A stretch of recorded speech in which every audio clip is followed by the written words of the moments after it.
Dans cette vidéo, je vais essayer de vous expliquer comment faire le choix d'un dépendeur thermostatique. Faisons d'abord un petit rappel sur le fonctionnement des dépendeurs. Les liquides sous refroidi à haute pression passent à travers un orifice calibré du dépendeur qui permet de baisser instantanément la pression du fluide frigorigène vers l'évaporateur. En absorbant de la chaleur du milieu à refroidir, les liquides injectés dans l'évaporateur s'évaporent et continuent leur chemin pour se retrouver en état de vapeur surchauffé à l'aspiration du compresseur. C'est pour cela que les dépendeurs thermostatiques sont conçus pour assurer une surchauffe suffisante des vapeurs de fluide frigorigène à la sortie de l'évaporateur afin d'éviter les fuites liquides. Pour déterminer le dépendeur qui convient, il faut disposer des paramètres suivants. Tout d'abord, il faut connaître le type du réfrigérant, la capacité de l'évaporateur ou la puissance frigorifique, la pression d'évaporation ainsi que la température d'évaporation, la pression de condensation, le sous-refroidissement, la perte de charge au travers du dépendeur ΔP et si l'égalisation de pression est interne ou externe. Pour calculer la capacité frigorifique corrigée, on va diviser la puissance frigorifique par un facteur de correction. Le facteur de correction est déterminé par des tableaux fournis par le constructeur en fonction du sous-refroidissement. Dans cet exemple, un sous-refroidissement de 20 Kelvin donne un facteur de correction de 1,19. Pour calculer la perte de charge au travers du dépendeur, on va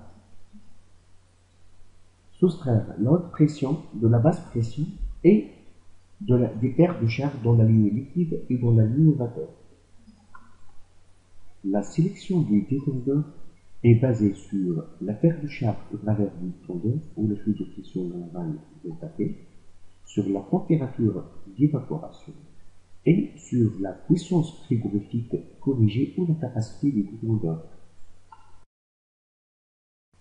Dans cet exemple, on va choisir un réfrigérant R405A, une capacité de l'évaporateur à 3 kW, une pression d'évaporation à 5,1 bar à une température de -5 degrés, une pression de condensation de 18,2 bar, un sous-refroidissement de 5 Kelvin et une perte de charge dans la ligne liquide et vapeur, respectivement 1 bar et 1,1 bar.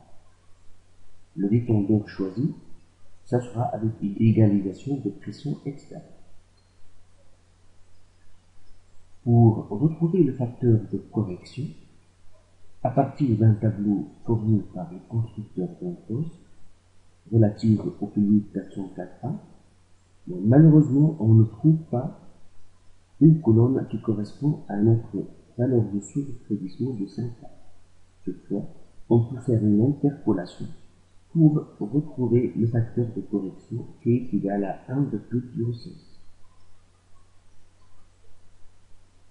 La capacité du dépendeur est calculée à la base de la puissance frigorifique divisée par le facteur de correction. On obtient une puissance frigorifique corrigée égale 2,95 kW.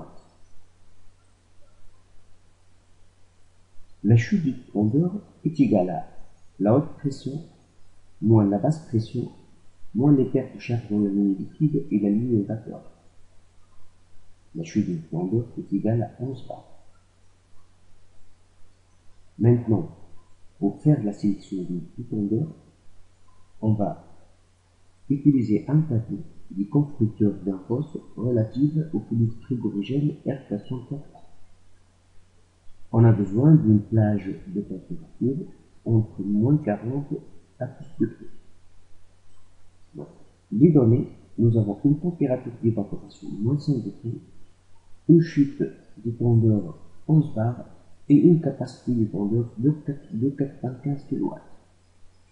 Malheureusement, sur le tableau, on ne voit pas la plage de température exactement -5 degrés. C'est pas grave, on va faire une interpolation entre ces deux tableaux-là. La même chose pour la chute de pression, on ne trouve pas une chute exactement égale 11 bar. Donc, on va faire aussi une interpolation entre la colonne 10 et la colonne 12 pour les deux plages de température. Maintenant, il faut chercher le modèle du détendeur qui est le plus proche à la valeur de la capacité du détendeur de 95. Sur un bien, on retrouve le modèle TS2, TES de 0.6. Sur ce modèle, à la température 0 degré, on trouve 3,22 pour une chute de 10, 3,25 pour 12, et on trouve 2,69 pour la température moins 10, correspondant à une chute de 10, et ce sera 2,71 pour une chute de 12. Faisons une interpolation, on trouve que le modèle TES 2.6 donne une capacité de 2,97 kW pour une température de moins 5 degrés à l'évaporation et une chute de pression de 11 bar. Le modèle choisi convient à notre cas. Attention, un détendeur surdimensionné provoque le pompage.